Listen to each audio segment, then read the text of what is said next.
Kaleshwaram commission enquiry.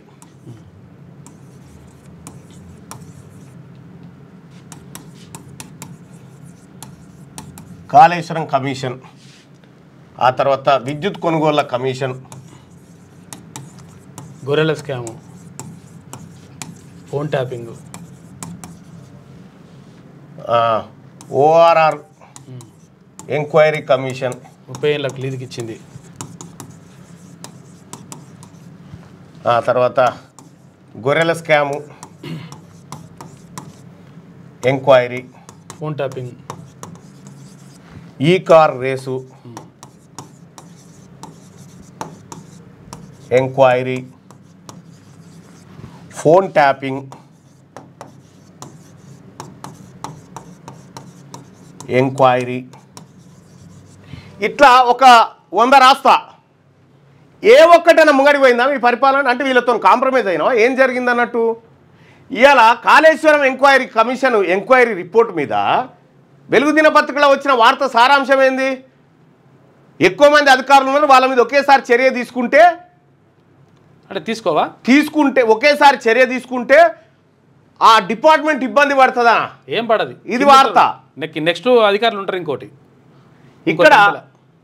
ఇక్కడ విద్యుత్ కొనుగోలులో అవకతవకలు జరిగినాయి ఛత్తీస్గఢ్లో అని చెప్పి ఎంక్వైరీ కమిషన్ అన్నావు.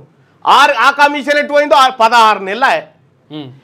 ఈ ఓఆర్ఆర్ 30 ఏళ్ళు లీజుకి ఇచ్చారని ఆ ఎంక్వైరీ అన్నావు, అది ఎటుపోయిందో. గొర్రెల స్కామ్లో ఎంక్వైరీ అన్నావు, అది ఎటుపోయిందో. ఈ కార్ రేసులో కేటీ రామారావు రేపే అరెస్ట్ అని చెప్పినావు, అది ఎటుపోయిందో. ఈ ఫోన్ ట్యాపింగ్ కేసు, అది వాళ్ళకి బెయిల్ వచ్చి బయట ఉన్నారు. ఈ దేంట్లోని చిత్తశుద్ధి ఉంది? ఇవన్నీ ప్రజలకు చెప్పినావు కదా, దేంట్లోని చిత్తశుద్ధి? నువ్వు ఎక్కడన్నా సక్సెస్ అయినావా ముఖ్యమంత్రి గారు? చెప్పు పోనీ ఎక్కడన్నా. ఆ ఉచిత బస్సు ఆ కథ అది నువ్వు కాదు, ఎవరిని పెట్టినా కేఏ పాలను పెట్టినా చేస్తాడు ఆ పని.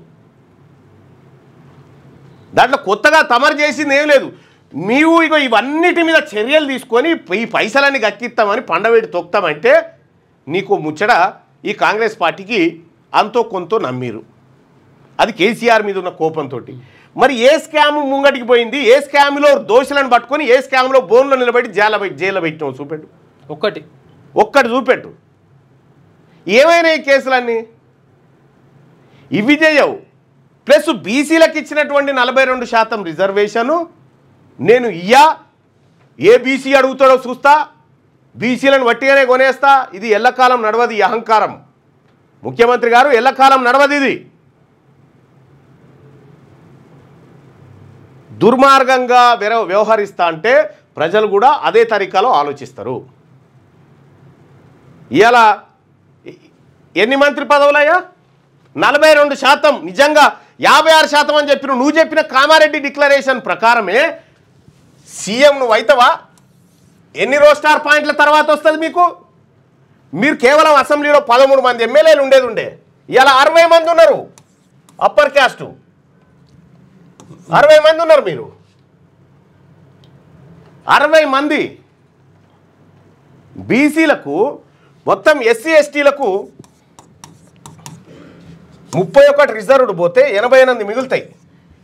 ఈ 88లో మీకు రావాల్సిన 13, కానీ 60 మంది ఎమ్మెల్యేలు. మీరు మంత్రులు ఎంతమంది? మీరు 5గురా. మీ తాత జాగీరు. ఇలా బీసీలు లేరు, ఇక ఎస్సీ లేరు, ఎస్టీ లేరు, తెలివి కాలంలో అసలు లేరా? కోమటిరెడ్డి వెంకటరెడ్డి గారు తెలివైందా? ఒక 10వ తరగతి పరీక్ష పెట్టా, పాస్ అవుతాడు చూద్దాం.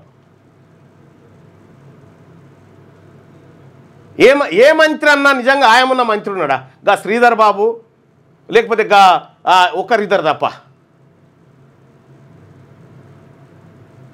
ఇక్కడ ఇవి దాదాపు 8 మంత్రి పదవులు బీసీలకు రావాలి. 8 రావాలి. వాళ్ళ జనాభా 42% లెక్క తీసుకుంటేనే 8 రావాలి. ఏవి? 2 మంత్రి పదవులు ఇచ్చి ఇంకొకటి ఇస్తాం. ఎట్లా? కాంగ్రెస్ పార్టీని గెలిపించుకుంటే బీసీలకు, కాంగ్రెస్ పార్టీకి ఎంపీగా కాంగ్రెస్ పార్టీని అభ్యర్థిని గెలిపిస్తే ముదిరాజులకు మంత్రి పదవట. మీరు ఎన్ని గెలిపించారని తీసుకున్నారయ్యా కాంగ్రెస్ పార్టీని? కాంగ్రెస్ పార్టీ ఇవాళ పీసీసీ చీఫ్ మహేష్ కుమార్ గౌడ్ ఉన్నాడు. మహేష్ కుమార్ గౌడ్ పక్కకు ఆయన ప్రెస్ మీట్ పెడితే ఎవడ న్యాయమున్నోడు కూర్చుంటుడా? కూర్చొని ఇస్తున్నావా నువ్వు? పోనీ అంటే ఒక పీసీసీ చీఫ్ అయితేనే ఓర్వలేనటువంటి నువ్వు బీసీలకు 42% రిజర్వేషన్ ఇచ్చి వీళ్ళకు ఉద్యోగాలు ఈ లోకల్ బాడీలో ఇస్తావా? ముఖ్యమంత్రి రేవంత్ రెడ్డి గారు మీరు చీటింగ్ గతంలో చేసిరేమో మందిని, కానీ ఈ బీసీ సమాజాన్ని మొత్తం చేస్తా అంటే మాత్రం ఊరుకోవడానికి సిద్ధంగా లేము. మీరు ఎన్ని నాటకాలు ఆడినా. కాబట్టి బీసీ ప్రజలారా, ఒకటి ఈ ఉద్యోగాల భర్తీ విషయంలో ఇప్పుడు కొత్తగా 18,000 ఉద్యోగాలు భర్తీ చేస్తామని చెప్పి ఏదో వెలుగు దినపత్రికల్లో ఎన్నో చూసిన నేను. వెలుగులోనే వచ్చింది కొలువుల జాతర ఇదే. 18,000 పోస్టులకు నోటిఫికేషన్ అని చెప్తాను. బీసీల వాటా తేలకుండా నువ్వు నోటిఫికేషన్ లేచి చూడు, నీ కుర్చీ దించకపోతే అడుగు బీసీలమంతా. ఏం బీసీలలో అడిగేటోడు లేడు, ఒకరిద్దరిని పక్కకు పెట్టుకుంటున్నా, వాళ్ళు నాకు డూడు బసవన్న లెక్కున్నారని అనుకుంటున్నామేమో. వాళ్ళ వెనకాల జనం లేరు, ఏం లేరు. జనం అంతా ఊర్లలో ఎదురు చూస్తూ ఉన్నారు బీసీల గురించి ఏం జరుగుతుందని చెప్పి. మీ కుట్రలన్నీ పసిగడుతూనే ఉన్నారు బీసీలంతా. ఇప్పుడు మంత్రి పదవుల కోసం కొట్టుకుంటే చూడు, ఒక ఆయన మల్రెడ్డి రంగారెడ్డి, కోమటిరెడ్డి రాజగోపాల్ రెడ్డి, ప్రేమ్సాగర్ రావు, ఏది కొక్కిరాల ప్రేమ్సాగర్ రావు అని మంచిర్యాల ఎమ్మెల్యే వెలమాయన, ఆయన మంత్రి పదవి ఇవ్వకపోతే బీసీ ఎస్సీ ఎస్టీలకు అన్యాయం చేసినట్ట. ఆయనకి ఎక్కడ కథ. నిన్న అంబేద్కర్ జయంతి చూసిరా, రెడ్లంతా ఎట్లా చేసిరో. పరేషాన్ కావాలిగా ఈ వెనక. ఈ మన మానమాదిగోళ్ళు మన దళితులంతా ఎటో పోయిరుగా, మొత్తం ముంగటంతా ఇల్లే.